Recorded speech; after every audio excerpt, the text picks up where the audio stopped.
Hi friends, welcome to my cooking channel cook and taste with Ujwala. ಇವತ್ತು ಮಿರ್ಚಿ ಬಜ್ಜಿನ ಮಾಡ್ಕೊಳ್ಳೋಣ.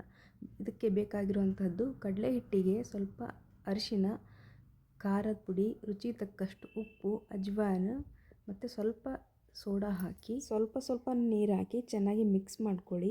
ನೀರು ಒಮ್ಮೆಲೆ ಹಾಕೋದು ಬೇಡ, ಸ್ವಲ್ಪನೇ ಹಾಕಿ ಚೆನ್ನಾಗಿ ಈ ಥರ ಮಿಕ್ಸ್ ಮಾಡ್ಕೊಳ್ಳಿ. ತುಂಬ ತಿಳಿಯಾಗೂ ಬೇಡ, ತುಂಬ ಗಟ್ಟಿಯಾಗಿ ಮಾಡ್ಕೊಳ್ಳೋದು ಬೇಡ.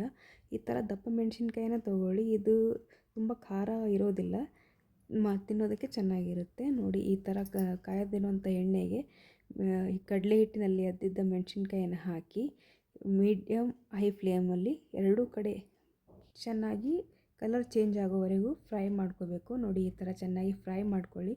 ಮೆಣಸಿನ್ಕಾಯಿ ಒಂದು ಸೈಡಲ್ಲಿ ಹೀಗೆ ಓಪನ್ ಇರೋದ್ರಿಂದ ಚೆನ್ನಾಗಿ ಫ್ರೈ ಆಗುತ್ತೆ.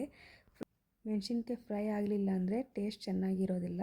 ಅದೇ ರೀತಿ ಇನ್ನೂ ಬಜ್ಜಿಯನ್ನು ಮಾಡ್ಕೊಳ್ಳಿ.